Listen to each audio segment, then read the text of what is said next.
Okay, welcome back to the Are You Strong show. I have an awesome guest on the show today, and unfortunately, this young woman got away from the University of Maine, from a basketball story. We had a little chat about that, and it's a loss on the Maine side. But this young woman has a tremendous story, to talk about today. Um, Gorham, Maine, went to high school at Gorham, Maine, basketball hmm star. Decided to go to Villanova to play basketball, continue her career. It doesn't get much bigger than that in the college basketball world. Um, and then during her career, she transferred to get a little bit closer to home, but not all the way home, to Boston University, where she graduated in 2022. Um, like most athletes, all of us, we face some different challenges, some mental challenges along the way. But these challenges inspired this young woman to start her own business at a very young age. And the name of her company is Empowered or Empowerment. hmm And when you hear her name, you're going to see where the name of the company came from. But her company, was she coaches and trains individuals as well as groups on basketball and mental toughness. And she coined a quote, which I think is so cool. It's, "We are not our sports. We are our stories," hmm which is really amazing. Welcome to the show, Emily Esposito. Thank you. Thank you so much for having me on. It- It's Yeah. it's it's a pleasure, and I'm really disappointed though that my school wasn't able to rope you in, and have you go up there and play basketball. But you know what? If you went there, you might not be who you are today. Yeah. You Right. know? I You know, think that's so always so I've hindsight. I have a lot of questions to ask you. So before I start getting into that, why don't you just tell the audience just a little bit about yourself? Yeah. So, as Jeff said, my name's Emily Esposito. I grew up in Gorham, Maine.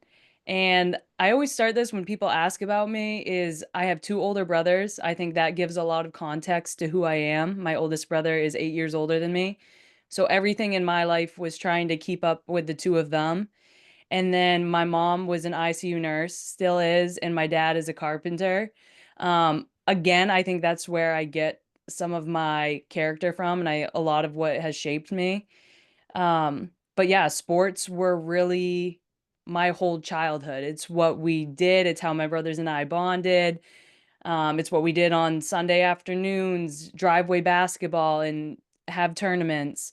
And then from there, it kind of took off into AAU in the sports world and into high school. I played basketball and soccer, and I stopped softball when I was in middle school.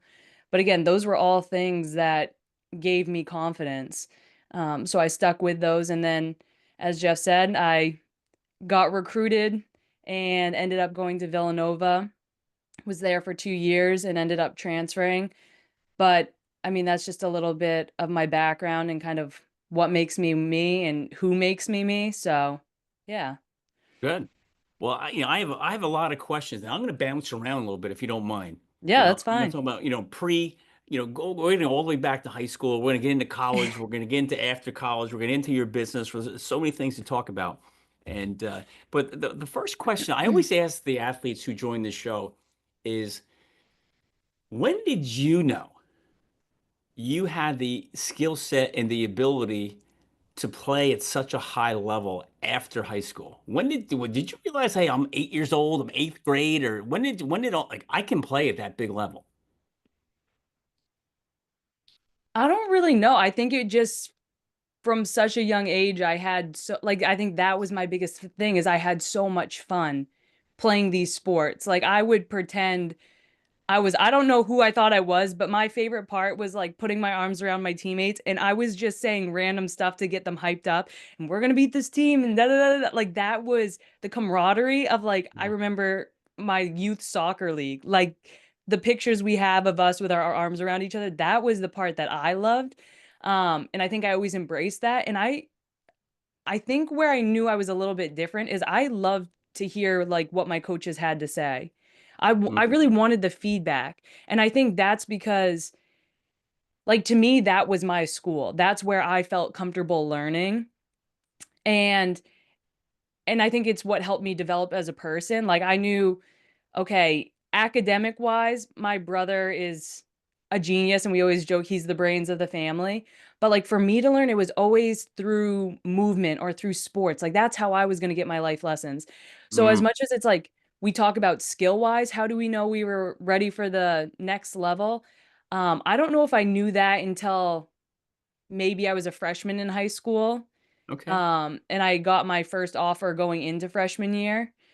And I remember it was from Maine, and my mom was like, "Wait, Emily, what do you mean are you sure they offered you a full scholarship?" I said, "Yeah, they said something about." I go, "Mom, what's tuition?" They said they'd pay tuition and then like I don't think I have to like pay for books or something. And she was like, "Yeah, Emily, that means you don't have to pay for anything." And I was like, "So, yeah, clearly I didn't understand the full depth of what that meant to get a full Yeah. scholarship." But yeah, you kind of like learn more about what it is and the recruiting process and all that type of stuff. But I think I just knew I was a little bit different in the aspect of like I loved the team aspect. And I know a lot of people say that, but like when I was a kid, that brought me so much joy. But you're not alone. Every Yeah. athlete, especially once they grow to that college level, Hmm. you know, the team becomes everything. Yeah. The team becomes your friends. The team becomes your family. The team Hmm. becomes your go-to. You're around them all the time, Yeah. and doesn't mean you have to like them all. Doesn't mean you have to get along with them Right. all. But it becomes like your extended family. Hmm. But ninth grade, you got an offer. Like, what the Yeah. heck is that like? In ninth grade, you're what, 14, 15? I don't even Yeah. know. And Yeah. you're getting 13, a full 14. full scholarship, you know. So what was that recruiting process like? I mean, imagine from ninth grade as you got progressing through high school, more and more offers came and more and more stress was put on top of that. Yeah. I think, the recruiting process for me, one, I talk about it and it's already light years different from when I was in high school. Yeah. But like for me, I took it so seriously in the sense of even when I was in high school, I wanted to go to Macaulay, which was a private school, and they had just won four state championships. And I'm like, oh, mom, I want to go there. I want to win a state championship.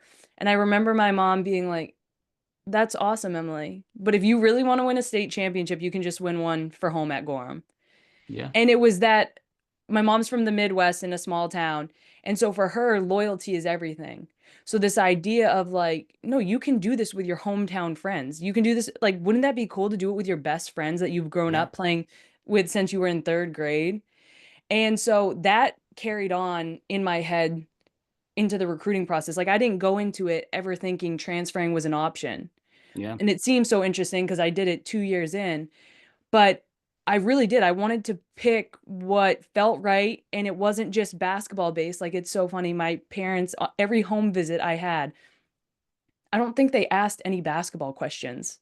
They just wanted to get like Harry at Villanova, the head coach. He was this Italian guy. So him and my grandpa are just shooting the breeze, chit chat. And I'm like, wait, Harry, are you recruiting my grandpa? Or are you Yeah. recruiting me? And like for some other coaches, my mom um was like, oh, do you want to go on a moped ride or something? So I say all this Yeah. because it's like they just never pressed like, oh, how many minutes is she gonna get? Is she gonna be a Yeah. starter? It was very relaxed and they left it up to me, which I appreciate because I think I grew from that a lot. But it did allow a lot of stress to be placed on me because it's not like I had an older sibling who had been through this before. Yeah. So I could ask them questions. And more often than not, you go into these recruiting meetings um, and visits, and they're trying to sell you something. Yeah. And I think as a teenager, that's hard to decipher, right? If someone's telling you what you want to hear, you take it at face value Right. oftentimes. And I think that was the interesting thing about Harry is I always tell people is like I think the most profound thing he had said to me is well, first he was always a straight shooter. So I Mhm. remember one of the first times I went into his office, he was like, "All right, Emily, you're not very athletic, but you make up for it in other ways." And I'm like, What does I that can't mean? I can't tell if this is reverse psychology or what's happening here. And then later in that meeting, he said, "I think you should look at DePaul. Like you'd fit their system really well. I know Coach Bruno. Da da da da da. You should look at this school and that." And I'm like, Okay, so do you not want me?" And it wasn't until I came back in later that day and he said, Emily, my biggest thing is I love to give kids the option because I want to see them have success and enjoy their career. So I want them to see everything that there is. And if I have a connection, then I will give you that connection. He goes, but that's my way of knowing if you commit to Villanova, then you're committing because you want to be here, not because I persuaded you to be here.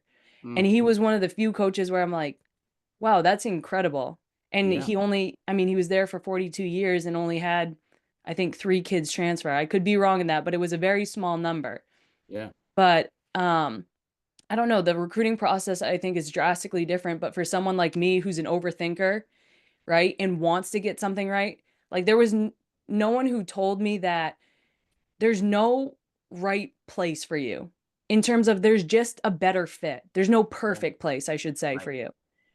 And I think I was always looking for like something to check every single box and everything was going to work out well and Perfect everything. fit. Yeah. And Yeah. as my mom, she's like, Emily, any path you would have picked has inevitable hardships. It's just Mm. you pick this one and that's kind of what you have to go through and you can't go back and change it. And so I kind of mull that over, but my mom's very good about, being in the present and adjusting and appreciating what you've been through. So that's always something that has stuck with me. Not that I've gotten much better at it, but at least I'm aware of it now.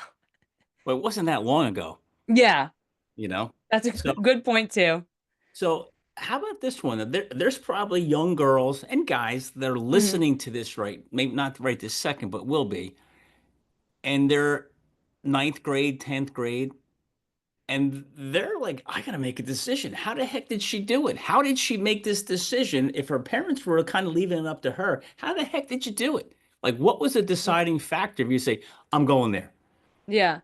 I think I was very diligent in the sense that what I tried to tell kids to do now, or at least give them an option, I was like, I was very big on one, I wanted to be on campus and get the feel of the campus. Hmm. And the other thing is, I always kept a notebook and I wrote down when the date the coaches would call, which specific coach on the staff would call.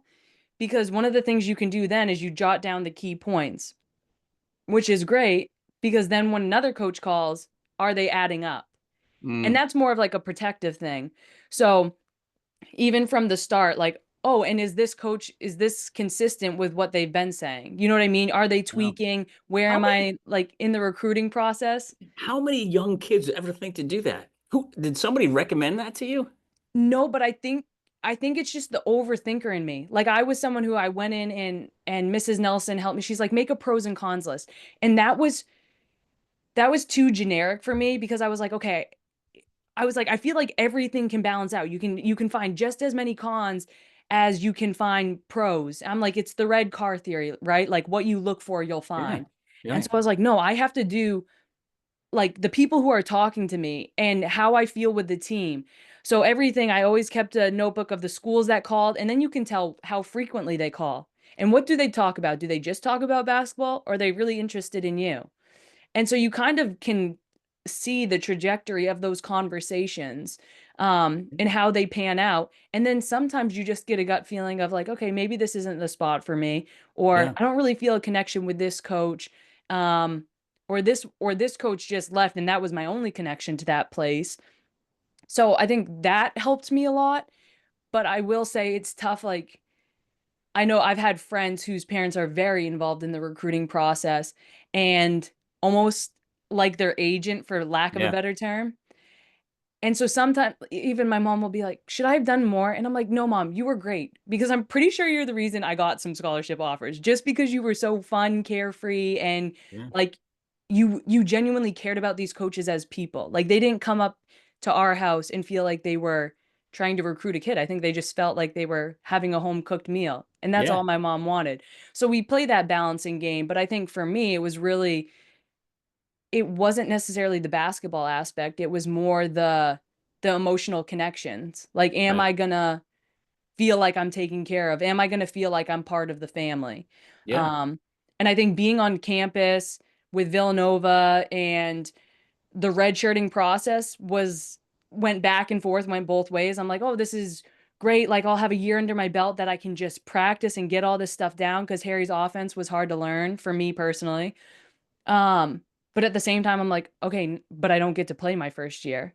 So I'm like, that's frustrating. So you kind of go back and forth and you Yeah. figure out what works. But at the end of the day, I think the main selling point was Harry being brutally honest. He wasn't going to sell me something that was fake. Mm. He was a man of his word. Um, it was just unfortunate circumstances happened after I committed, um, that changed kind of how the dynamic was and how things panned out. But that's life. You know what I mean? You Yeah. can't plan for everything. No. But I'll bet you that notebook you kept. Do you still have it? I do not. I'm No. pretty sure I'm pretty sure well, one, my car got broken into and all the Oh, notebooks I had for my business and oh my everything God. were in there. And so ever since then, I've had a digital notebook. But yeah, I'm pretty sure it was in that bag because I was looking through some of my notebooks a couple weeks ago because I was actually talking to a kid about this. And I'm like, okay, I want to just show you the format I had, really simple. And then I was going through it and I'm like, yeah, I don't think I have it anymore. Is that notebook, one, it probably kept the coaches honest because Yeah. now you can double check. Hey, you said this last time. You're saying this Yep. time, right? Two, it probably kept you from keeping things confused. Was that coach? Did he say that? Did this Right. coach say that? Right. Did he say that? But then three, that notebook, you could have wrote a book with that I know. and used it to teach young kids about getting recruited. Right. But I Wow. think that, yeah, the concept is very simple, right? But Yeah. simple isn't always easy in terms of being consistent with Yeah. writing that down, right? Because then you miss a call and it's like, wait, did this coach call me or Yeah. not? And how frequently? So I think I don't know, that was just something because I am an overthinker, I needed something concrete in front of me that was tangible, like, okay, I can look at this. Yeah. Now, you've said it probably 15 times now that you're an overthinker. Yeah. What makes you think you're an overthinker? Did you come up with that by yourself? Did somebody tell you that? Like, how did you come up with that? I think it's because that's a little bit how my dad is. He's a finished carpenter and I've worked with him before and I'm like, "Dad, what you just did, like he worked on the Bush's house in Kennebunk and I'm like, "Dad, they wouldn't have hired you if you weren't good. Like literally you measured this 14 times. I promise you it's the length you said it was." And so I think a little bit of it stems from there, but there I don't know what I think it's also more recently than anything because I feel like I said to my mom a couple weeks ago, I feel like the timing of my life is just off, is what I said to her. And in a way of like, I just feel like I can't, like, the good stuff that's happening. I'm like, wait, hold on, because something else is going to come. So I'm always overthinking the next step, which is so interesting Hmm. because my biggest philosophy lately has been the best thing you can do is make the right decision. The not most ideal thing you can do is make the wrong decision. But the worst thing you can do is make no decision. Mm. And I think sometimes that's where I get stuck is in that I'm trying to think of every, almost like a safety mechanism. I'm trying to think of every possible outcome to make sure, like, right? Because I felt like I made a mistake when I picked Villanova, but granted, circumstances changed. I transferred to BU. I felt like afterwards I made a mistake picking BU. And it's like, Emily, when are you going to make a right decision? You know what I mean? Yeah. And so I think it's become one of those things that I'm in the process of unlearning. And it's like, Emily, as long as you make a decision, you can go from there. And and good things will happen when you take action. Tell me those three things again. The best thing you can do, because I'm writing this stuff down Yeah. when you're talking. The best thing you can do is make the right Yep. decision, right? Yep. What's the second one? The I always say the not most ideal thing you can do is make the wrong decision. Right. And then the worst thing you can do is make no decision. Mm. Now, do you use that when you're coaching your kids? Yeah, I tell it it's funny. With conviction I tell them that as if I do that well myself. And I always say it because I'm like, especially nowadays, kids are so afraid to make mistakes. And I say that again, like I'm not afraid to make mistakes, but in games you can tell it's like they're so hesitant. They're they don't want to make a mistake, but then all they're thinking about is making a mistake. So what happens? they usually make a mistake. So I said, guys, I just want, if anything, make a mistake aggressively. I can't, I cannot get mad at you for that because then not, at least not everyone else is in limbo. Like Yeah. if you make a decision, people now have a concrete thing to adjust to. But if you're sitting here going back and forth, they don't know what to do either. And so it's that whole kind of ripple effect that Yeah. takes place. I mean, you learn it over time, but for kids who are so scared to make a mistake, that's a hard concept to Yeah. understand. Now, what do you think that comes from? You think it's coming from the parents, coming from the other coaches they've had where they're just, petrified to do the wrong thing? I think it comes from a lot of things. I honestly think it comes from society as a whole, right? Like I was just talking to someone last night at a game. I said, it's so sad to see these kids, right? Like a lot of them haven't played backyard basketball. Everything has been so So structured. yeah, one of my old teammates and I, we talk about it all the time. We call them camp kids. Everything has to be played in this certain, they have to have the instruction on what to do. And okay, we're going to jump stop and we're going to pivot and we're going Yeah. to do this and we're going to do that. And we were like, we remember playing with teammates in college who we were playing pickup and they Yeah. started coming up with rules like you have to pass the ball so many times Yeah. and you can only dribble this many times and we're like okay you're just making that up because you can't break someone down one on one so you're catering the game to yourself and I think Yeah. sometimes that's what happens with these kids everything has been so structured that right when they don't do the perfect jump stop and pass they're like wait I just did that wrong now okay that's not what I was supposed to do but when you're playing backyard basketball you learn through every failure and heck sometimes Mm. what you consider a failure is a new move, right? Or it's like, wait, I just now I'm understanding, okay, when this person cuts me off, oh, I can easily do a between cross and now I know how their body shifts or I have a pocket pass out of this. I'm like, you just learn so much when it's free flowing. Yeah. And I say to the kids now too, I'm like, when you're thinking in the game, that's a distraction. Yeah. I just want your body to almost have second nature at this point. Just react. Yeah, but I Yeah. think the biggest fear I think now comes from social media and Oh, everything is image based and they it's care about how their what their peers think and they care about how people view them. And every athlete, yeah. even if they're not very good, has some like incredible highlight reel put together that Yeah. they're promoting out there. And how many times is it like a good defensive play? Right? It's all the stuff that people want to see, not Yeah. necessarily what is going to get you recruited or whatever else. Yeah. So I think it honestly comes from so many things beyond a coach and so many things beyond a parent. But sure, it can come from those as well. Yeah. And you said social media, man. I mean, I played sports in high school and college and in the 80s. You know Hmm. what I mean? And there was no calling your parents on the weekend because the telephone was 8 blocks away to use. And once a week you called them. There was no like Yeah. Zooming. But what social media has created, my opinion, is the world of comparison, Yes. and I think once you start to compare, you remove the joy Yeah. of what's going on. Right. You know, I the couldn't agree more. and like the reality of what's happening becomes fictitious. Well, and I mean, to that point, right? I always say compete, don't compare.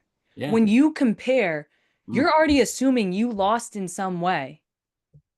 Right? Like you're like I remember going to Villanova and there's right playing against someone like Jana Tucker who was ranked 8th in the country coming out of high school. I'm like, how am I supposed to compete with her? She can do this, this, this, this. Yeah.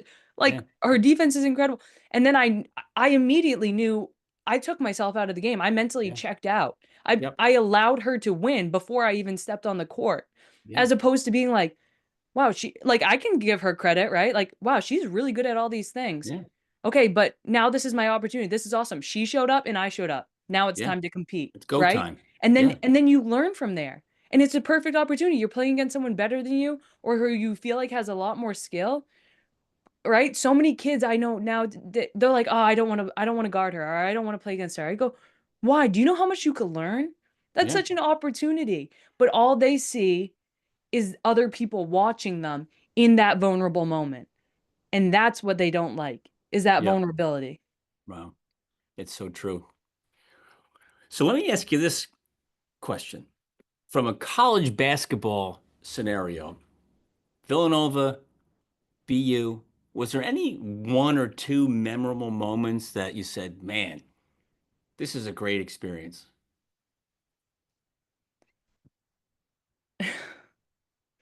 I think I was just talking to one of my old teammates the other day, and it's funny, like, I think the best time we had is when we had just finished the season at Boston and we went to the Commons, the Boston Commons.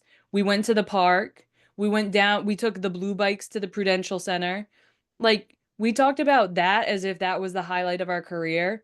And I don't know if there's like the only one I could feel like I could confidently say basketball wise is when um I played a really solid game at Villanova and my mom happened to be there and some of my friends from home were there. And it wasn't just because I had a decent game, but it was more so because I was like, okay, this was for them. Like I didn't Yeah, it wasn't just a shit show. I like I'm someone who is like I don't want to waste people's time. yeah. So like in my eyes, right? It's like if I had played poorly, this would have been a waste of their time when in all actuality they just came down to see me and support me.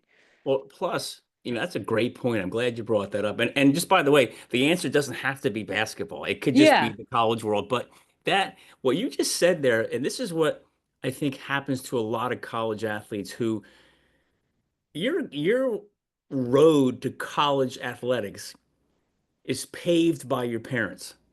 Mm-hmm. What I mean by that is all the road trips, all the camps, the money they spend, the time on the weekends, the picking you up from school, dropping you off, whatever has to happen for all those years when you can't do it yourself, to play at that level and to play very well and to have them watch Mm-hmm. the gratification in their eyes is probably their eyes are probably just bursting with joy watching you down there play. Yeah. Because for them, it becomes it's all worth it, Right. And for you, it's almost like a thank you, Yeah. And like that's what I think my biggest thing that I wanted out of my career yeah, was to give them, yeah, right? As much as I wanted to show people from Maine that they could play at this level or whatever, it really was like specifically knowing my mom and how many visits she took me on and yeah, how much time she took out of her yeah, life right, to bring me on those visits and to pay for those camps and AAU. Um, and I think that's the tough part about it's funny, I was looking at getting one of my jerseys framed actually from Villanova that I had. And it wasn't anything of I wanted it for me, but I never had a senior night. So I wanted to give it as something mm, for her. Like, mom, this is as much of a shit show as my career was. Like, I did make it to this level. Thankfully, we didn't have to pay for college, but yeah, like this is my way of like saying like yeah. thank you for everything you did. Um Did you give it to her? well, so it's still in the works of getting framed. Okay. But Does she yeah, know you're giving it to her? Now she huh? does. Does she know you're going to give it to her? No, she doesn't. She's She going to thinks know that I was now. just looking at frames. She's like, "Well, why can't you get one of these like small ones?" And I'm like, I can't tell her, "Well, mom, it's for you. This is and this in the house is where that you like could put it or whatever." So, Yeah, that's cool. The tears will be flowing on that one. yeah, we'll we'll see. She's been through the whole process with me, so it's probably going to be a lot of tears. Yeah. Um, but yeah, I mean, she deserves that and more Yeah. for everything, but I think it's just more so like that we both made it to that level and like you said, it was worth it Yeah. regardless of the outcome afterwards. Right. And I don't think, college women's basketball now is just like blown up. Yeah. It's like I'd rather watch that than the guy. The guys are just it's too Mhm. stupid. The girls are like it's cool to watch. Yeah. And they're getting tough. They're out there banging and bumping and Mhm. and the three pointers these girls shoot are incredible. Yeah, it's become the norm. Yeah. But I don't, I don't think the average person, for lack of better words, I don't know if that's the right word, realizes the level of basketball you were playing. At that level, it doesn't get bigger. I mean, You know? it's funny because I always describe to my friends this, I would say like I was just big enough, or I played at just high enough level to where like basketball was my life for the most part, and everything was basketball practices and I'm getting extra trainings in and all this and that, but just low enough to where it's like, okay, kind of like what's the point? Like I wasn't gonna play in the WNBA, Right. and you know what I mean? So, Yeah. and I felt like, to me, the way I described it to myself for such a long time, like the only word that would come on like in my head as a banner was mediocre. And I think that was the tough part of like I wanted so much more and I But had so mediocre compared to what? mediocre compared to my expectations. And I All think right. that was the Okay. hard part, Okay. right? And All that's right. where I came up with the whole idea of standards versus expectations and how we look at them often as the same thing. And now I describe it to kids. I'm like, okay, if I just had standards for myself, maybe I wouldn't have such disappointment, because standards are things that are internal, things that you can hold yourself to. Whereas expectations are things you hope for. They're external things. You can have the expectation and hope for a coach to play you a certain amount, but that's not particularly in your control. Whereas a Mm, standard, you can, if you have a standard of being the best teammate or being the best encourager on the team, communicator, whatever the case may be, you can hold yourself to that every single day. And you get to look in the mirror and then decide at the end of the day, did I hold myself to that standard? But I think, right, that's the tough part about expectations and what everyone says, right? Like expectations lead to disappointments, or often lead to disappointments. And I think like that was me as a kid. I always dreamed so big. Um, and then I held that idea in my head. And when it didn't happen, I immediately felt like, well, this is a failure. You know what I mean? That was the only yeah. way for such a long time I could look at it. I was like, this isn't even a story worth sharing at this Yeah. point. So it's so funny. So it's where were you for you back then? Yeah, Because right now you have all the cool answers. Like, it's a learning moment. You're not failing, you're right. learning. But like, where were you for you when you were 19? Yeah. And I think, I don't know, that's the full circle moment I've had recently. Actually, it's on my vision board. It was, she needed a hero, so she became one. And it's just one of those things of, um, like sometimes had wished that I had an older sister that I could just kind of talk to Yeah. and right, because like two older brothers, as much as I love them and as much as they're like my champions, it's one of those things of like they They're just say guys. everything very like matter of fact Yeah. with lack of like EQ, and I'm like, Yeah. okay, this was not what I needed to hear. Yeah. Yeah. Um, but I don't know, it's right, like you figure that out as you go, and um I think that's what kids need now. So that's kind of like the process that I've taken, and I'm really big on you got to give purpose for your pain to be worth it. And that's like been on repeat the past couple weeks of like everything that doesn't necessarily go your way. It's like, okay, it's such a cliche, but like what lesson is it teaching you? And I think that's the best thing that I've gotten in the habit of, as opposed to being like, well, of course this didn't go my way, or Yeah. just mulling over the negativity of it. It's like, no, what is this teaching me? And actually being still for a moment to try and figure it out. Um, but again, of course, that's something you figure out later down the road. Yeah. But for you, it's not that far. It's not like you're 40 years old just figuring it out. Like you're figuring this out at a very young age, which is great. Well, that's very reassuring to hear. I feel like it's taken me a long time, No, but no, no. So what advice? I mean, you're talking about some really, you know, intense stuff, right? So what advice can you give the young seniors, juniors coming out of high school to prepare them for what's in front of them when they step on campus day one? I would say the biggest thing is figure out who you are before you're told who to be. Ooh, And that has been my like running slogan recently because I said this on another podcast. I said, right, we wonder how people get so good at basketball or whatever their craft is. And it's like, well, they show up and they practice. They practice that every day and they practice it in different ways. They watch film, they lift, their nutrition, their sleep, right? There's a multitude of things that come into play. And it's like you wonder how someone becomes a better version of themselves. They have to practice being themselves. yeah, And it's such a simple idea in comparison, but I think we miss it sometimes because so often we sit back and we observe and we look at things that we want and we pick things off of other people that we want to be like. We're like, oh, I really like this about this person. And oh, I want to be like that. And witnessing it is one thing, but doing the work is a whole nother game. And I yeah, think that's the part that we often miss and doing the work, right? That's hard because we have to look in the mirror, but also because we have to like understand like, okay, what do I value? As Emily, what can I sit here and write down as 5 values for myself? What are the standards I have for myself? What are my non-negotiables?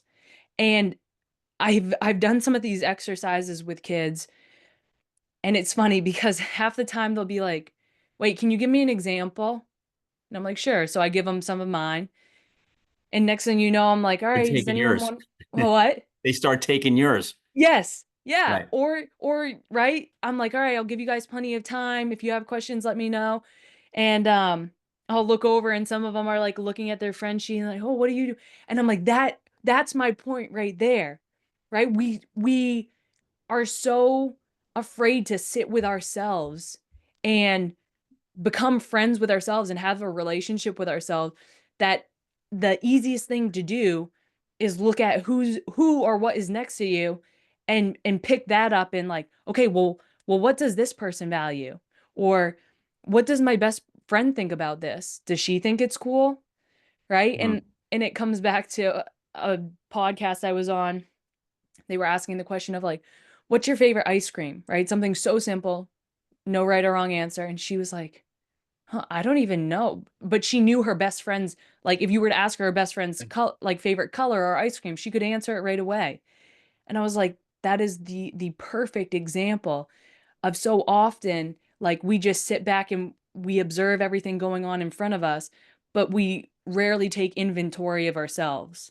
Yeah. Um, so I think that would be my biggest advice is just sit down and figure out who you are before you're told who to be, because you're going to have a lot of, well, this is what you need to do and da da da da da, and you're going to have a lot of criticism, which honestly isn't a bad thing. And I promise if you know who you are, you can take that so much better than if you aren't confident in who you are. It's a lot easier for things to roll off your shoulder because you know what you value and you know who you are. And what Yeah. this person says isn't going to affect that. And not in a cocky way, just Yeah. in a, I'm confident in who I am in my good intentions. Yeah. So can you go deeper? You have to practice on being yourself, Yeah. right? Can you go there might be some people saying like, what does she mean by that? What Yeah. what, what does that really mean? What are they really doing? I think, right, as simple as it may seem, but something like journaling, right? Mm, I said I had a journal for coaches. Have a journal for yourself. yeah. What are, maybe you have consistent thoughts through the day. What's trending in your mind? At the end of a tough day, what's your thought process? Right? And like, how do you write that out? What's your routine? And I say that's one example. And then if you can really, like, when I say take inventory, I really mean like sit down someday and be like, okay, what are my standards that I have for myself? And if you can list, like I always say, a list of 5, but if you can list more than that, or you have more you want to put down, by all means, like list your standards that you have for yourself, whether that's in basketball, but I would challenge you more so to do it outside of whatever sport you play. Like your standards for yourself are like, are you a person of your word? Right? Mm, Like I think that's a huge standard. Are you respectful?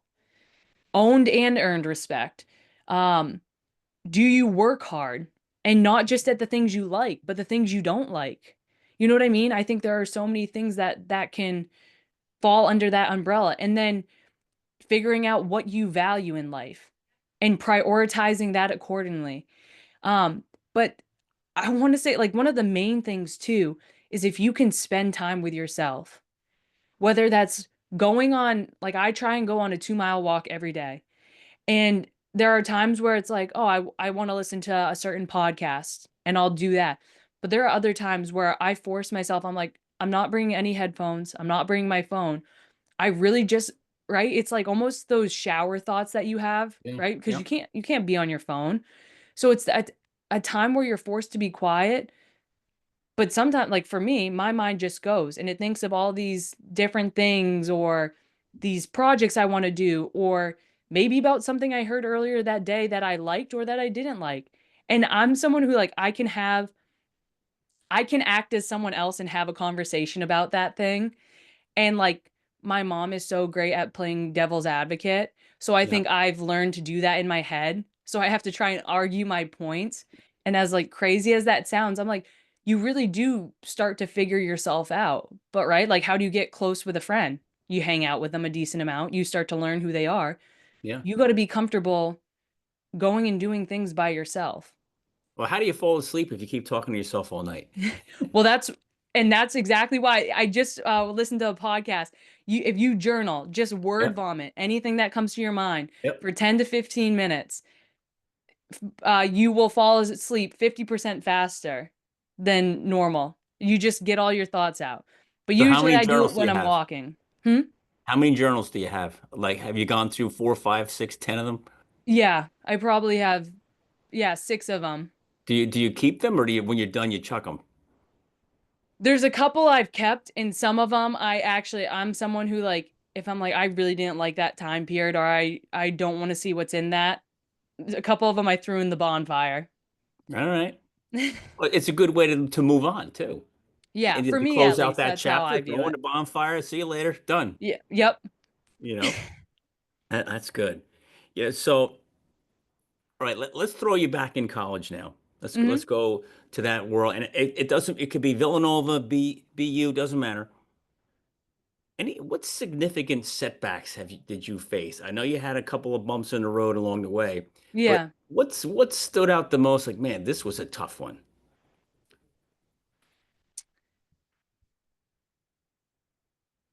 Hmm.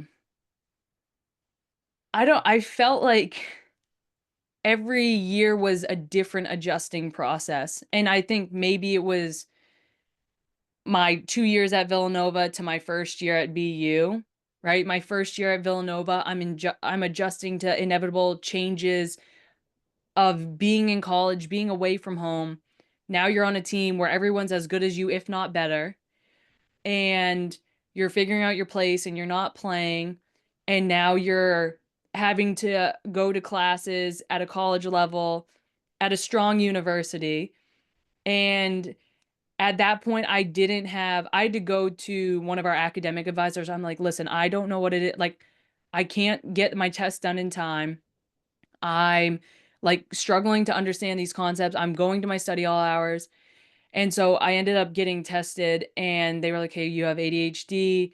And she gave me this list of other things.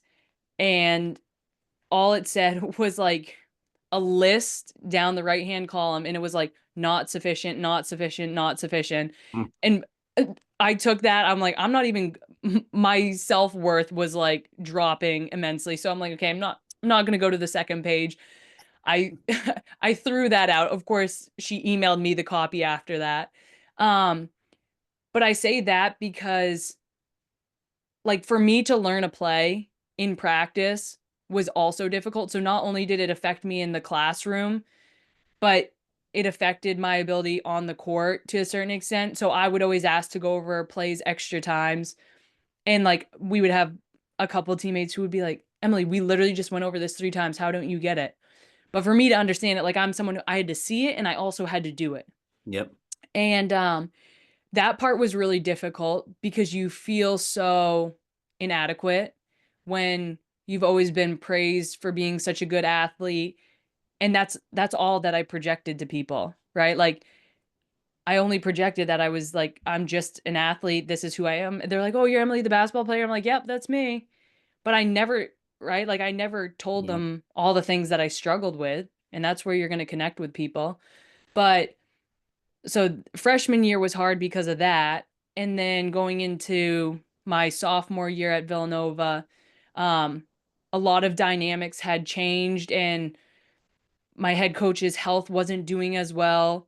And so I think there was some frustration with that and some resentment of, well, why couldn't he be the same guy who had recruited me just 2 years prior? And that was a tough one too, because when I ended up, like, I realize it now that I had gone through a stage of depression because I wouldn't go to classes. And even my roommate would be like, Emily, don't you have class tonight at this time? And I'm like, yeah. She goes, well, shouldn't you be heading over there now? I'm like, I don't feel like going today. And she'd be like, Emily, you didn't go last time. And at the time I just thought like, oh, I'm a college athlete. I'm just tired all the time because Yeah. we wake up at 5:30, we have film, we have conditioning and all this and that. And looking back, I'm like, no, I was depressed. I wouldn't go to anything except practice, occasionally classes and film and my PT appointments. And that was really it. And so when I transitioned to um, Boston, that was one of my key points when I was transferring out of there. I said, listen, I want to become a better person, a better leader, and a better player, and in that order. And I knew this change was going to be for me as a person, not for me as an athlete. And that part was hard because that was me taking a leap of faith. That was something I'd never done before. And it was kind of funny. Like Harry even told me, he was like, Emily, you know, you're throwing your basketball career away, right? And I looked at, again, he's very to the point, and I just kind of looked at him and I'm like, you know, Harry, I guess so. But at this point, I have to figure something out. And so when I transferred to Boston, I transferred there mainly because Coach Mo was one of the only coaches who confidently said, I can help you do that. I can help you become a better person, a better leader, and a better player, and in that order.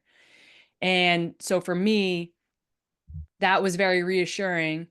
And the fact that she got along really well with my mom, like if you get along with my mom or whatever, my mom's like my best friend, so that's why I'm very big on, if you get my mom's approval, then You're good. you're like, yeah, family. Yeah. Um, but that was tough too because I was transferring to a lower level, and people thought they didn't really know the reason I left Villanova. And I didn't feel comfortable speaking on it at the time because I said it's not my job and it's not my place to speak on something my coach is going through. And so I took I think a majority of the brunt in terms of people viewing me as kind of either stuck up, or she didn't get along with the coach, or she wasn't getting the amount of minutes that she wanted, which honestly, I was starting at the end of my redshirt freshman year at Villanova. And I had said to my coaches multiple times, and people would ask, I'm like, honestly, this is like a gift to me. I didn't think I really even deserved to be in that spot. Not that I wasn't putting in the work, but it just was like a miracle to me that I was able to be like a starting member on that team. And then transferring to Boston, I had to sit out again because I couldn't get a waiver. So you have to relive everything because you're trying to plead your case. You have Yep. to relive everything you went through at Villanova. I had I had to go non-weight bearing for 6 weeks because they found a stress fracture on my femur. And so I'm like, that adds to it. And now like I'm someone who, if I can't move, if I can't work out, it already takes a toll on me. Like that's like my stress release is just being able to work out and kind of get out of my head and into my body. And so I'm like, all right, this is a tough one. And then now I have to tell this coach who just recruited me that I have all these learning disabilities and that I can't play for her. But like, hey, thanks for picking me up. And as I said earlier, like I'm a big proponent, like I hate wasting people's time or feeling like I gypped them of something.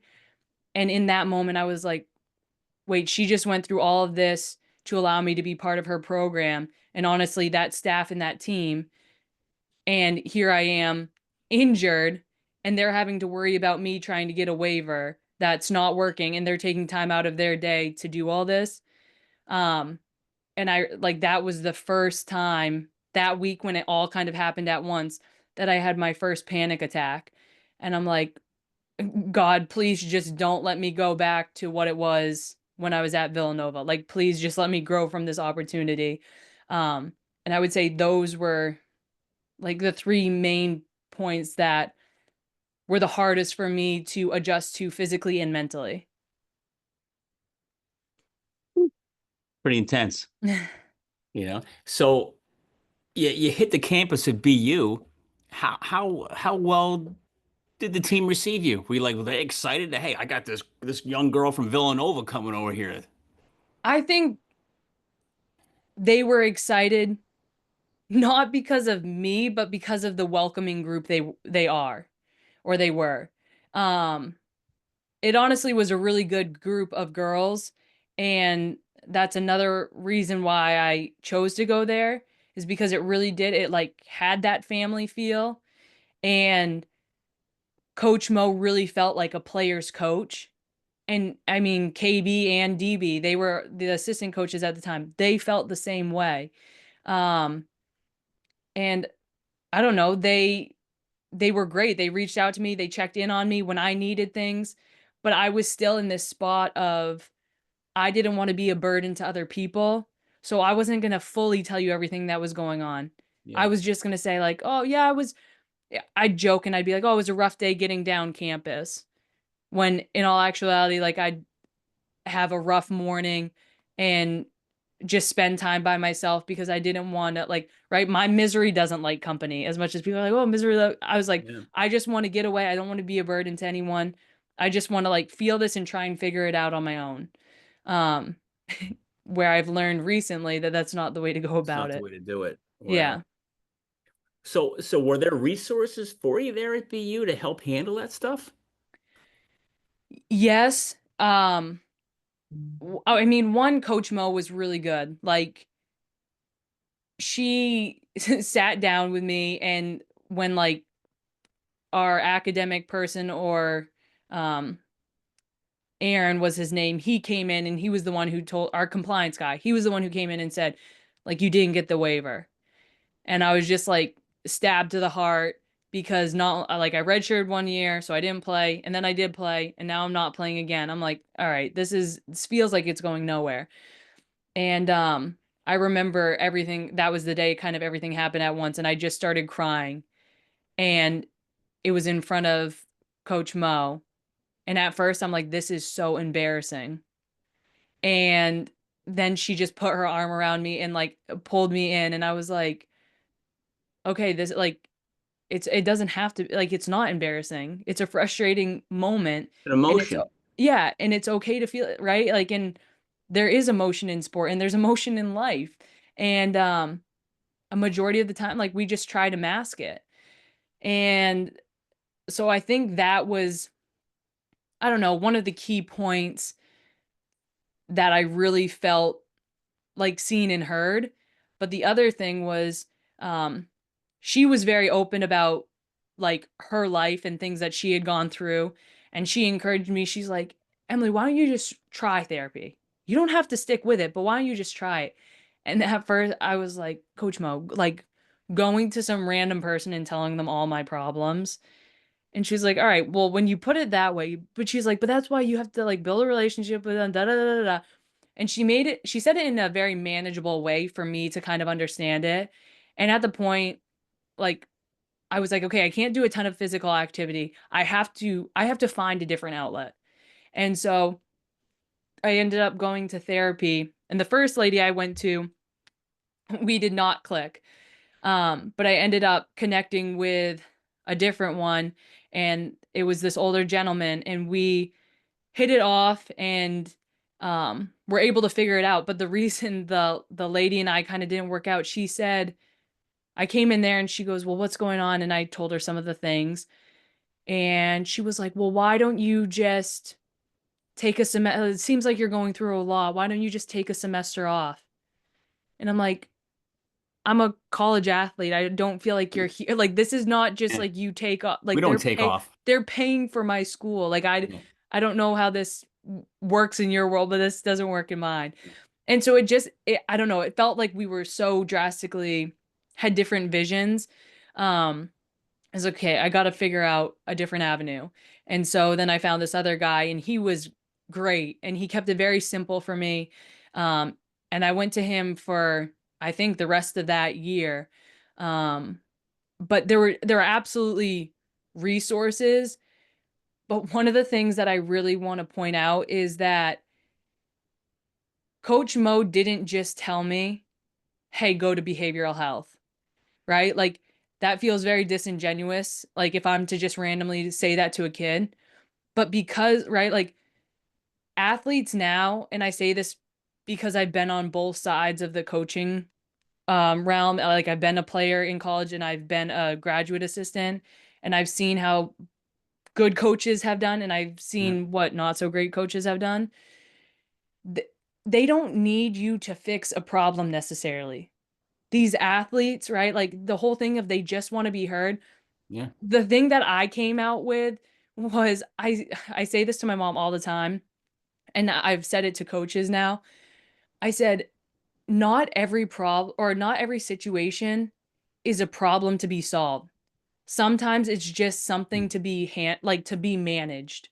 Meaning I just need you in that moment to sit there, maybe let me vent, and not try and fix it or not always try and give me advice, but just say that it's going to be okay. And again, that's one of those things that sounds so simple, but it's so hard for people to do because in that moment they want to be problem solvers. And my other point to that is they'd rather have those conversations with their coaches, right? Like, I'm a very relationship based person. Like, one of the reasons I initially picked Villanova was because of Harry. The reason I picked Boston was because of Coach Mo. And so I say all that to say, like, these kids, as much as they want to put up a front, like, they can see and understand and feel if there's a genuine connection there or not.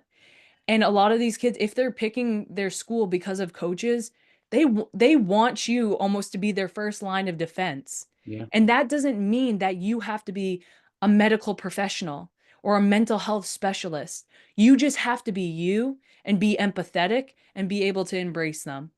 And that is it. And like, a majority of the coaches out there, I think, have that capability. They just think they need to have all the answers. And that couldn't be further from the truth. Now, do you speak to coaches as well? I don't, but some people have asked me recently if I would get into that. And I told them yes, because I feel like so often I speak on like the athlete's behalf, Yeah. but at the same time, like, I've been really big on saying, like, in college athletics and life in general, right? Like, everything is a two-way street. And as much as these players need to be cared for, these coaches need to be cared for too.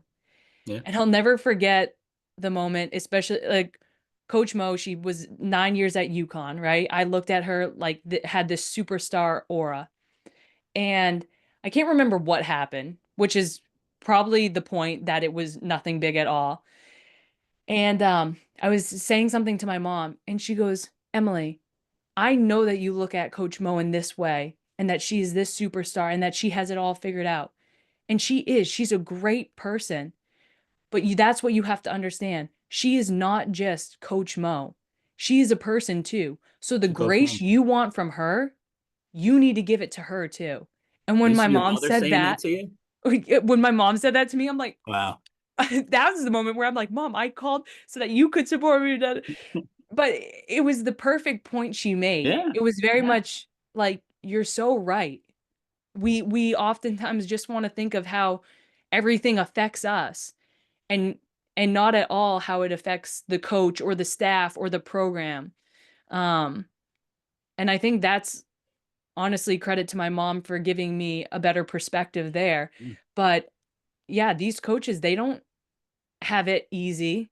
No. And I think a lot of times we think they do because they're the boss or they have the authority over us. Um, but they're in tough positions too. And I I am. think if we can all pull in the same direction, right? Like I always think it's so ironic, right? The transfer portal has kind of put this divide between players and coaches. Yeah. And it's so ironic because it's like, what are we all in college athletics to do? To be on a team sport and Yeah. win. And the Right. team sport is players and coaches, not just players versus the coaches. Um, so I always thought that was interesting. Yeah, the world of college sports now with the NIL and the transfer portal rules. And now you get 5 years to play five. JUCO doesn't count. Like all these Yeah. crazy rule changes. Like it's almost like, okay, forget it. Why don't we just finally say what the coach I never say his name right from UConn. Gino Auriemma. Oriyama. I always Yeah. always want to say Uriyama. It's Oriyama, right? And he was on some interview not too long ago, and it's like, why can't we just tell the truth? That these Yeah. are professional athletes playing for Yeah. colleges. How about they just major in their sport Yeah. and forget the education? You know what I Right. mean? It's just major in your sport, have to learn the sport. It's a full-time job, Right. and pay them. Hmm. And that's it because they're bringing in the revenue. I mean, I can go on and on about it forever, but the world of college sports is now become it's all about what is the school going to do for the player, Hmm. not what's the player going to do for the team. Right. You And I know, and think that part is tough to see. I don't know. I think of it in a way as what disservice are we doing to these kids? Um, right. When you, and it's, and right, ironic coming from me, someone who transferred, but like what message are we sending to these kids when it's like, okay, there's no 1 year transfer rule where where you have to sit out a year or you right. can't transfer within conference or all these rules to encourage you to stay there, to build something, to trust your coach, to work through these hardships. Yep. And like if you don't like something, you can easily leave. If you want more money, you can easily leave. I just think there's so much innocence taken away and so many Yeah. life lessons that we eliminate by having this kind of protocol put in place to where it's like free game essentially Yeah. for everyone. Um, so that part is kind of hard to see. But Yeah. I mean, I'm not saying that as a stickler and like completely against NIL, but I see both sides. Yeah.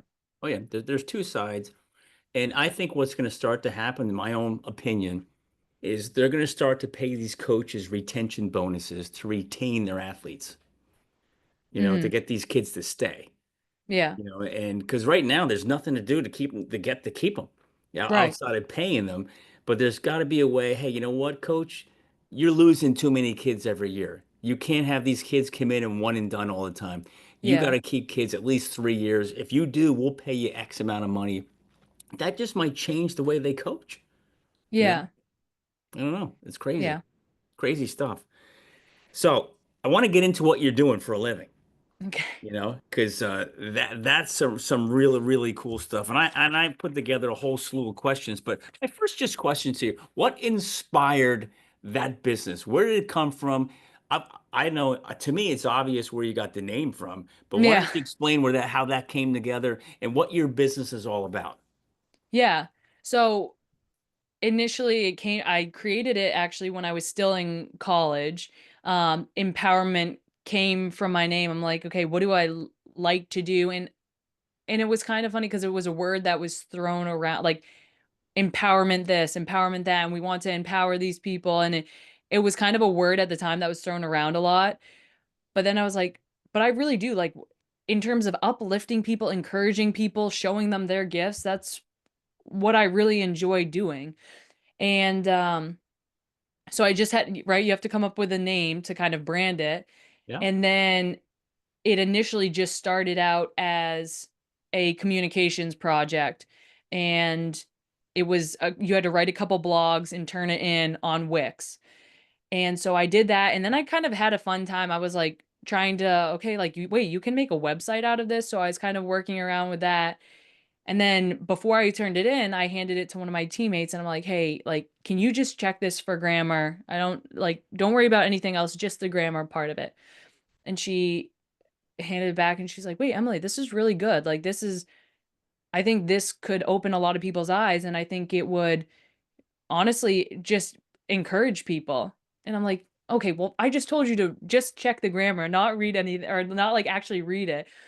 And she goes, no, seriously. So she gave it to one of my other teammates and she's like, I'm not just saying this. Let's see what she says. So she gave it to her and she goes, yeah, I agree with her. Like, I think, and I didn't at the time really get what they were saying. And I think it's just because I was like, right, it was something that I just wrote down that I experienced firsthand. How could this be something to inspire, encourage, or impart wisdom on someone else? I couldn't grasp that. So you were writing about you in that. Yeah, I was just writing about me and but it was more so like my whole standards versus expectations thing. How I came up with that was I was on the bus back from Colgate and I was just sitting and it's one of those times where I'm like I was like, all right, Emily, no listening to music. And I was just thinking of everything that had kind of happened that weekend and where my disappointments were and where I fell short.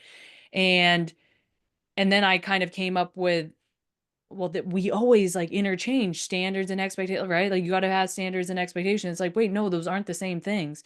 And then I'm thinking, okay, well, what are they to me? And like, what's the difference? And so then I started writing it down and I eventually put it into a blog. So it was more like moments like that, the behind the scenes and the in between moments, right? Like, as an athlete in high school, I was so used to writing about the big game and the game winning shot. And it was like, no, there was so much more to this. It was like physically and mentally things that I was going through and things that were challenging, right? Like, we talked about, everyone wants to share all the good stuff, but no one wants to be vulnerable and share those hard moments. When in all actuality, that's where you connect with people the most, right? Is like, oh my God, she went through that too. Wait, like, she's more human than I thought. Or wait, she's not just a basketball player. She has ADHD too. Oh, I have, right? Like, it's, I don't know. You don't look at that as a high schooler. You think it's embarrassing. You like think you're stupid or whatever. And it's like, wait, this is a normal thing that a decent amount of people deal with it. Great. Now we have something else to connect about. Yeah. Um, so it kind of started through that, and it really, all the frustrating times and the things I had kind of gone through in school, um, and some of my hardest moments, it was a way for me to get it out without feeling like I was putting it on someone else. It Hmm. was more of like I was putting it out there and you could take it if you want, but you weren't like really burdened with it. Um, and then it started to build in like, hey, would you want to like work like just talk about kind of what you went through? And I'm like, at the time, like, I was not someone, I hated speaking in front of people. Now, who I was asking you to do that? Was that like teams and schools asking that you? that would be, yeah, like my old athletic director, some coaches, teammates who were coaching youth teams. And even then I was like, oh, like, no, I don't really want to do that. Or to like be the keynote speaker at a graduation. And I'm like I was the kid when I was younger. I hated like I could not order my own food. I'd like nudge my mom and be like, "Mom, you know what I want?" And like make her, I was painfully shy. Um, but it more so I understood it became a way of like forcing me to advocate for myself, right? Like, it became like when I saw about like how people talked about me and how people told my story, I was like I got mad at myself. I'm like, Emily, you did this to yourself. You never advocated for yourself. You didn't tell your story. You allowed other people to tell it for you because you're so afraid to speak up and speak out. And so I don't know, it was really eye-opening, right? Trial and error, figuring out, okay, what does this mean, and is my story even worth sharing? I mean, look at it. It kind of just fell apart. And that's when I came up with another blog. I'm like, your story doesn't have to be the ESPN 30 for 30 or the picture, the movie perfect thing to be worth sharing, right? Yeah. Like, people are going to connect with the shit shows. And so then I was like, okay, I forced myself to speak to a couple kids, to work with some AAU teams. And for me, it more so started out with while I was training, I'd give them mental tips. And then, okay, I got a little bit more comfortable of like, okay, if I can do this in this kind of setting, maybe I can just speak to the kids. So I ended up getting certified in life coaching and mental performance training. And then I recently got certified in speed and agility in personal training. And I say that because I wanted to take a holistic approach to working with kids or working with teams where it's not just the one thing that's bothering that kid or that coach. It's that one thing that's tied to all these different things that are affecting them. It's just they see this one symptom or they feel and notice this one symptom. And so that's how I've kind of built it. And now I've started working with more teams, whether it's high school or I'll do one-on-one mental training sessions with some college players. Um, but it's definitely been an experience. And I think it's interesting because I think so often I'm so quick to say, like, you got to own your greatness and it all just starts with a decision and da da da da da, and it's like, Emily, where's the mirror? Because you're saying all this and is that not what you need to hear? um so it's been honestly a great tool as well, like in terms of for others, but to hold me accountable of Yeah. like, Emily, you can't just, right, like you can't be empowering people if you yourself don't feel empowered. um right, like you have to Yeah. be able to speak with I conviction. think it sounds like it's just forcing you to continue to grow, Yeah. which is pretty cool. You're like, I can't tell them to do something I'm not doing myself. Yeah. And I think that's why there's this like almost love-hate relationship, because I saw a quote one time. It's like, if you can't lead by example, don't be vocal. And I'm like, that is so me. Like, I can't, I'm so hesitant. I can't tell you to do something either that like I don't know how to do, or that I'm questioning, or that I don't believe in. Like, I want to give you the best information and I want to uplift and encourage you because I believe in it. And right. And it's that relationship with yourself. Like, I always tell kids, have this best friend advice, right? Like, if you've been bricking how many layups, are you going to say to your best friend on the team, are you kidding me? You can't make a layup. You suck. Da da da da. And it's like, would you say that? And they're like, absolutely not. And I'm like, wait, so why is that what goes through your head when you miss it? And they were like, well, it's not the same. And I go, what do you mean it's not the same? Think of yourself as your best friend, and Yeah. there's no way to get around it. They're like, wow, okay, that is just, it's not even like constructive criticism. It's just being negative. So I think that's a little bit what it is for me too, and why I do value it. But yeah, to your point, it's one of those things where it's like you can't just get comfortable. It forces you to continue to grow. So if with your company, one of the thoughts is principles, values. Do you have core values that hey, this is how we teach, this is how we learn, this is how we grow? I mean, yes and no. I have all, like, I think in quotes, in phrases that I come up with. And the biggest one, it's funny, I have it right here, but my biggest thing was like empathize, embrace, empower. And That's ideally cool. that's like the steps that we take, right? Like having empathy, and I learned this from my mom as a nurse, right? To have empathy for people.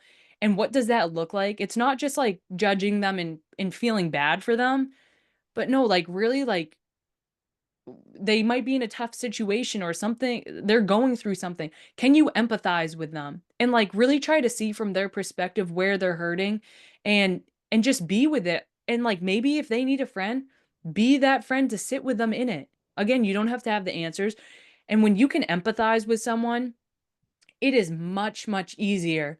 And half the time it flows right into it, being able to embrace someone. And isn't that what the best teams do? What the best coaches do is embrace every part, every person that's part of that program. Like Coach Kellogg at West Virginia always says, be you, but align with us. And I think that's the idea of embracing, right? Is like you want them to come as they are, and now, right, we're using all the things and gifts that you have to offer to pull in the same direction, right? Like that's the idea behind a team. Can Yeah. we embrace each other? Not just player to player, but player to coach, coach to player, coaches together. Um, and I think inevitably that trickles down into once we can embrace each other, now the next step is like being really intentional and empowering each other. What does that look like? That looks like showing each other our gifts. Like, right? Not being threatened by all the greatness this person has, but understanding like, okay, like I have a lot of greatness too, but I'm not going to point that out to everyone. I'm going to encourage all those around me because that's what we do, right? It's this whole idea of connection. Like you Yeah. see the best teams, the ones that often win, like I always think of the Spurs. It's like the connection they had, the ability to uplift each other, right? Like Tim Duncan was so good, one of the best leaders. He was that leader that would always take accountability for everything that went wrong and give away the praise to all his Yep. teammates and coaches when everything went right. What good leaders do. Yeah. And so I would say those are kind of the three like things that I hone in on, but I have like own your greatness. And I always say that one, like what are some of our pillars, is like one of them's own your greatness. And what does that mean? I always say like own your greatness because you can't acquire more if you don't own what you already have. And half the time as kids, like, what do you mean? I'm like, all right, we'll do a goal sheet. Write down 3 things that you're good at, 3 things you want to get better at, and how you're gonna do it. And they immediately skip the good part, what they're good at, because they're so reluctant to own the things that they're good at. They just want to go to, oh, well, I'm not good at this, I'm not good at this, I'm not good at this. And I'm like, okay, but that's halfway down the sheet. I'm asking you to write what are the things you're good at right now. Um, so again, it's all these different things that I've kind of come up with, like your worth never wavers, own your story, own your worth, all these different things that like are just little sayings that I've had that I'm like, all right, Emily, this needs to be a pillar of your life. And now it's kind of like empowerment is one thing that I'm like, it's just an extension of me in a really vulnerable form. You gotta get a hat with a 3E on it, I know I right? should. You know, the 3E philosophy. Yes. Now I'm writing that down for idea. You'll get royalty on it. All right, all right. So let me ask you this. So people that are listening probably say, well, who are her clients? Who does she speak to? Where does she go? So what's your ideal person, group, individual, whatever, that you feel you bring the most value to? I want to say high school female athletes. Um, but I just got asked to speak with a Girl Scout group, which I'm really intrigued with because I don't want it to just be sport specific, right? I just worked with some hockey players and it's like I love that I can connect with them based on okay, like who wants to play in college and what are your like dreams and aspiration, but it's really tough sometimes. Like I don't want what I say to fall on deaf ears, or I don't want something to connect or like to not connect with them. And so I feel like it's difficult with a bigger group because, right? Like I want to cater to every person. I want everyone to walk out of there with something that they're like, "Wait, that Wow. like shifted my perspective." Yeah. Yeah. But I think that's what every speaker, every person who wants to go out there and encourage others wants. So I enjoy working with high level female athletes, but I also like just working with kids one on one. I love because they can't rely on their peer Yep. to answer for them. They aren't as worried about image and right, like they're put on the spot. They can't, it's just a space where they can't defer. So Yeah. now they have to speak up. Now they have to like say what they value. And if they don't know, that's a perfect opportunity for you to help them without giving them the answers.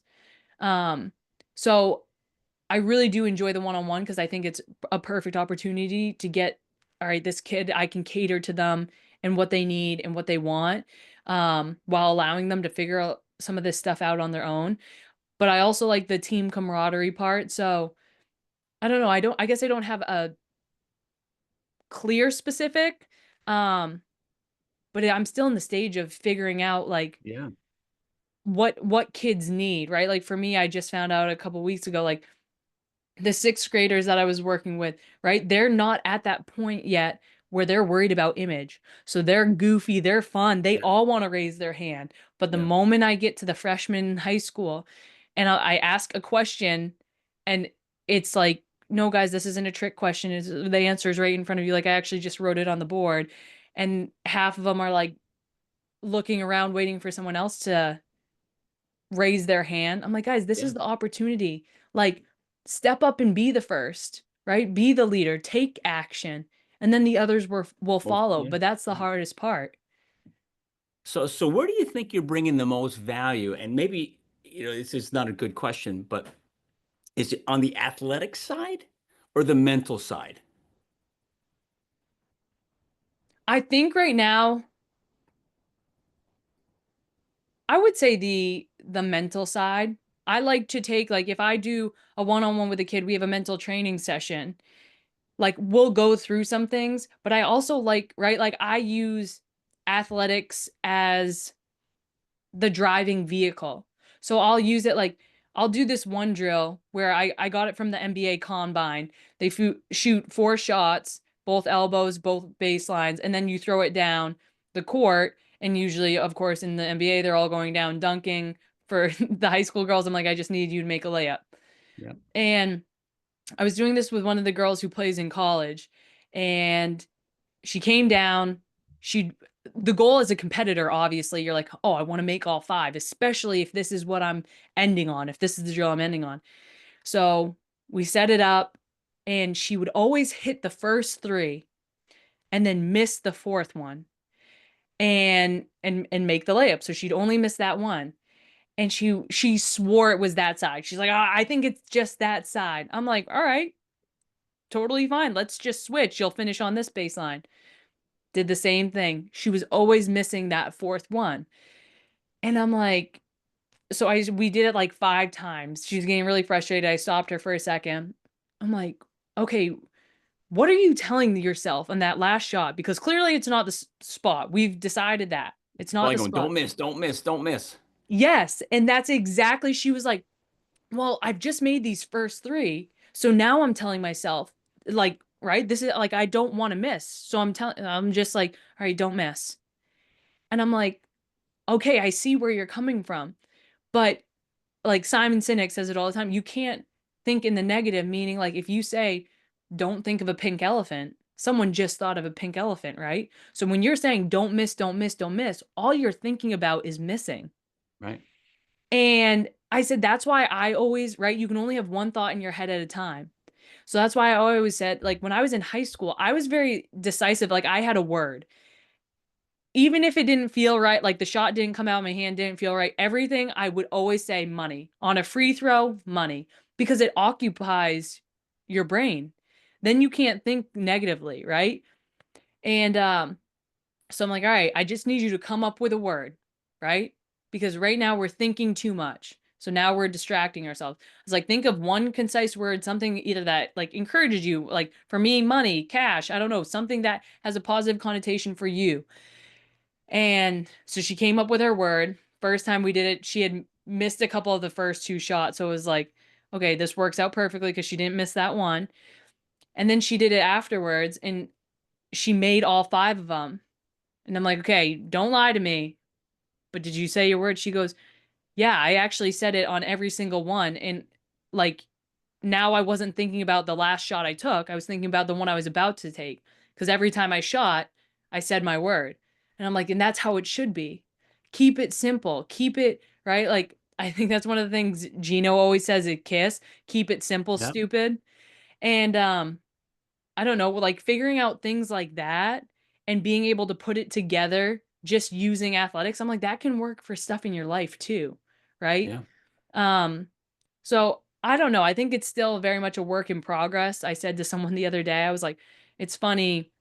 They called me and they were like, Emily, like, I love what you're doing with empowerment and da da da da. I go, Honestly, like I really appreciate hearing that right now because I was just thinking like sitting here, I was like, I don't really know if I'm making an impact.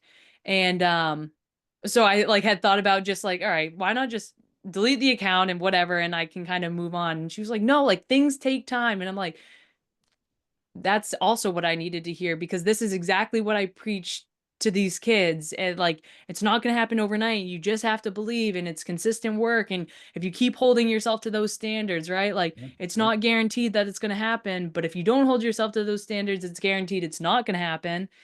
And so I don't know. I think it was very much like a full circle moment of like, Emily, sometimes you just got to take your own advice and not be so preachy with it to other people. that's hard to do. Yes. It's hard to I thought do. it was just me, but I'm glad you're saying that. No, it's hard to do. It's easy to tell somebody, "Hey, go do that." Yeah.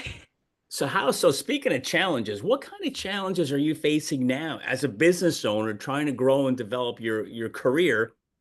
What kind of hurdles do you jump over now? I would say it's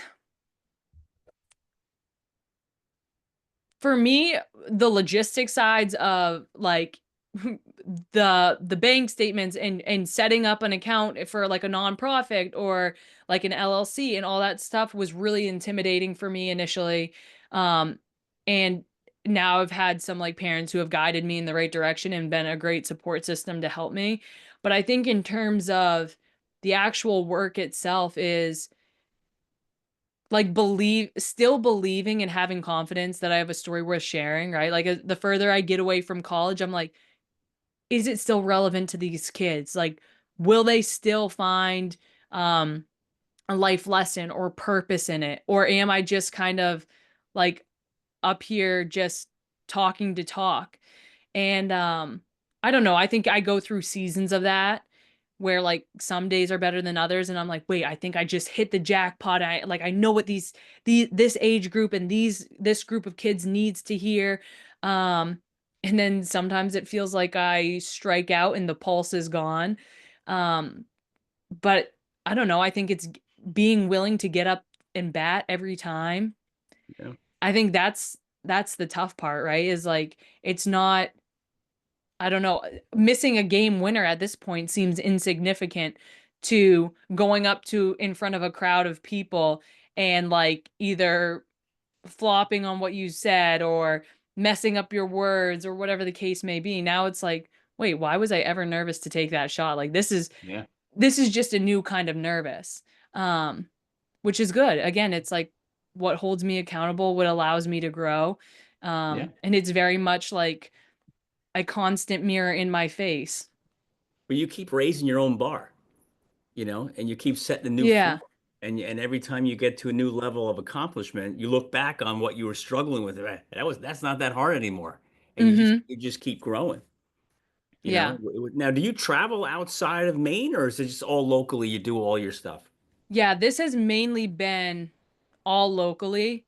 Um, I would definitely love to start traveling. It's more of like me gaining the confidence again to be like my other thing is I want it to be something like that's accessible for everyone.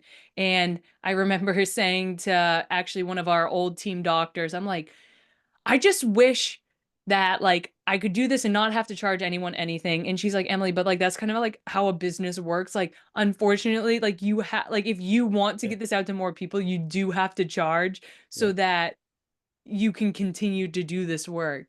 Um, which gave me good perspective, but it was one of those things that like yeah, at some point I would love to go and give talks and to, I don't know, like I'm very big on like I just don't want to speak to the kids, but I want to speak to like, right? Like I think so often they're just talked at. And I think it yeah, just there's this kind of thing that they just get shut down. yeah. And someone the other day said something about like this really good speaker. He's like, they don't just he doesn't just speak to their ears, he speaks to their souls. And I'm like, Mm, I like that idea of like, I don't want it to be surface level. Like I really want them to feel like something has been taken away you from want to make an this. impact. You want to impact Yeah. them. What about their parents? Right.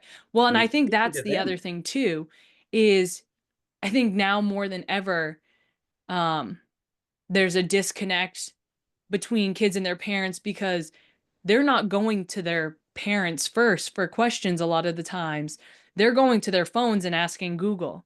Yeah. And so I think that's just the first thing that I think of and I notice that there's this disconnect. Um and then because there's this disconnect, there's a lack of relationship. And so then these kids are more reluctant for these to allow their parents to hold them accountable. And I don't know, I think it just is kind of this snowball effect, but um I mean, I would love to more so for them. I don't know how much advice I could give them in the mental space, but more so of like, okay, this is what the recruiting, like if you need help with the Yeah. recruiting process, this is what Please. I can lend you. Yeah. Whereas to players and coaches, it's more of the relationship and connection piece. I mean, I'm just listening to all the stuff you're saying through this last hour and a half. See how the time flies, right?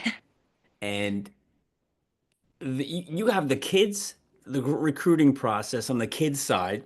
Yep. You got the recruiting process on the parents side. Mm-hmm. You got the what's it like to be a freshman in college side. You got it. What's it like to not have a reason to transfer side. You have the Yeah. what's it like to actually transfer and go to another school side. Then you have the other part that we didn't even talk about yet, which is going to be another time and different day is what's it like when it's over?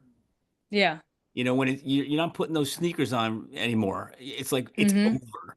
And Yeah. that's when a lot of athletes suffer. Right. Their identity is stripped and they suffer. And there's so many topics you can talk about. It's like you have a unlimited audience, is Yeah, really what I'm that's I saying. think that's the good and the tough part and feeling like my biggest thing is I don't want to overspeak and lead them like astray or something like that, but Don't I think overthink it. yeah, see? But I think experience when people ask, someone said the other day like, oh, what are your qualifications, and you give them your certifications. Well, I got certified in this and this. And I'm like, it's so funny because to me, I look at that and I'm like, that was a piece of paper. And even going through some of those courses, I'm like, Yeah, really, this is what we're learning? Whereas I'm like, my experience and that's certification. yeah, that is my certification, that's my degree, that's my Yeah, master's, my doctorate. yeah, right, Um, being through it and experiencing it and getting to the point where like I allowed myself to process and reflect on it, right. which I And, think is and rare. Emily, I don't think, and listen, I'm in the business of designations in my world too. Mhm. And nobody cares about your designations.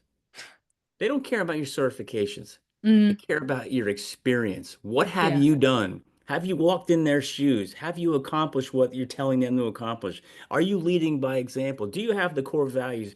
Do you have the discipline, the commitment to do what needs to be done? That's Yeah. what they're looking for. And then when they look at you and they say, holy crap, look at what she has done, not Yeah. what test she took. Right, right, right. That's intense, Mhm. you know? So what does the future look like? Yeah, I mean, how old are you now? 25. Oh my God, you're so old. 25 years old. What does the future look like for you? Can you picture 5 years? I know you got your vision board in the back, but can you picture 5 years from now? Like what this is going to grow into? I mean, hopefully it's something where it's like right now I also work as a personal trainer at a gym and working on getting another job because I like to stay busy but also for connections. And I'm hoping it gets to a point where this is like a flourishing business, to where, right? I always say like there's a lot of business that pitch themselves and they try and tell you what you need. And I don't like that. Like, right? You're always told I took a PR class and for me, it's like, okay, what makes you different? And I was like, well, what I would want for my business is we don't tell you what you need. You tell us what you need. And then we have a malleable support system that we can figure it out and we'll make things work. And it's not a cookie cutter thing of, oh, well, this is what we do for this. No, like, right. We always talk about how every person is different. Well, how can we cater to you in that same way? Yeah. Um, so it's hopefully to bring more people on board, bring the awareness, eventually partner with college teams And I would love to start creating modules at some point for coaches, right? Like, I'm like, all right, these coaches have modules for recruiting and all this and that, all these small, minute details for rules that they have to know, but they don't have to do a module on like student mental health or um, how to detect signs of mental illness or depression or whatever. And again, not to say that they're certified, like a certified mental health professional, but like to at least feel comfortable and confident in their abilities to sit down with a student and say, "Hey, how are you doing?" And I'm not Yeah. just asking you that to ask you that, but like, really, are you okay? How are you doing? And is there anything I can do to support you? And wait for that answer. And it might not come right away, but if you're persistent in just saying like, "Hey, I'm here for you," right? Like enough times like you knock, it's on the door, it's going to be opened. So hopefully it can kind of get into that point where it's really just a safety net. Well, we got to change your vocabulary. Hope is not a word. It's Okay. you can't say hopefully it's going to happen. Yeah. It's going to happen this time, this year, this month, this whatever. Yeah. You got to put the True. date in the calendar with like your vision board and say Yep. these are the things that are going to happen. Yeah. That's pretty cool. Well, Emily, we've talked about a lot of stuff, and now we're on an hour and 53 minutes, right? Which is like it just Y- goes when these topics fly, and Yeah. I can tell when you get into it, like this is just oozing out of you, which is awesome. Is there anything we haven't touched on that you think we should hit on before we wrap it up? Gosh, like you said, I think we've almost hit anything and everything. Yeah. Um, I would say the one part that I would want to make clear to people that I really struggled with for a long time and that I'm really working on now is like don't feel like when you're going through something, when something happens, don't feel like you're a burden because right? Like one, I think you need to take that best friend advice and if your best friend was going through something, would you not want them to tell you? And I just remember going through a really hard time and I was like, okay, I knew I had hit rock bottom and that was my point of like calling my best friend and I think that was the best decision I made and she was close by and picked me up. So I just say like I think we're always so afraid of being a burden to someone else, but when we think of like humans love connection and we love to help one another whether we realize it or not, we get such a sense of joy from that is like don't cheat your friends the opportunity, don't cheat your friends, your teammates, your coaches the opportunity to be there for you. And I think Mm, that would be like I don't know, one of my biggest things that um funny enough I didn't say on that whole time, but um that I really want to be clear about. well, that's awesome. I love what you said. Let others be there for you. Yeah. And a lot of people are stubborn. Yeah. Like they like no, no, I don't want to do that. Yep. Which is well, that's awesome. So, how can people get a hold of you? Yeah, so on my Instagram, EM underscore empowerment underscore. Um, I'm on Twitter, Facebook, YouTube, and then I also have um, my website, emilyespositoempowerment.com, and that has my email, stories, blogs, people to connect you with. So easily can connect there and more than happy. And same thing on TikTok and wherever else. Yeah. And I'm gonna just tell everybody um who is listening, like you can tell you are intense. You are Hopefully not intense. too intense. Even though you're an overthinker, you're intense. Mm, But I read your story on your website. hmm. If nobody gets excited, if they don't get excited to hire you after reading that, then they don't know what they're doing. Well, You I know, appreciate if that. they need a coach to really jack people up who's been through it all, you've been through a lot. Hmm. And now you're taking your experience and you're going to coach others on how to overcome that or avoid that. Yeah. I mean, it's priceless. I And I appreciate saw that. your cost per hour. It's way Hmm. too low. I know people have told me that once or twice. I said, I don't Way know. too low. Here's how Well, you I'm gonna know. need your help maybe on the back end with some All right. advice on that. Here's some advice on that. It's Okay. when people start saying it's too expensive, Hmm. that's when you know your price is right. Okay. It's when people pay it without asking, man, that's expensive. That's when you know it's too low, Okay. you know? That's a good point too. Yeah.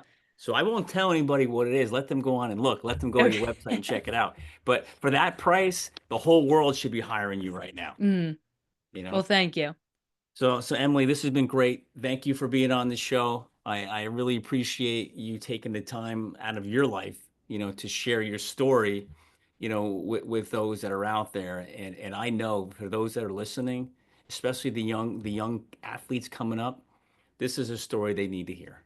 Well, thank you. I appreciate that. And thank you for having me on. I think I've seen, some of the other people you have on, and to have a platform like this where people get to share what they've been through, what they're going through, and then Yeah. what they want to do, right? It's like, um, I don't know, it's a community that brings people together. So I really appreciate that. Yeah. Well, I wish you the best of luck. And, that vision board, it's Mhm. all going to come true. I know it, Thank you. you know? So we'll I'll we'll see. stop using hopefully. I'll Yeah, keep no, that in my no, you're mind. no longer allowed to use hope. It's I will. Yep. All right, we'll Sounds see you good. soon. Sounds good. Thank you.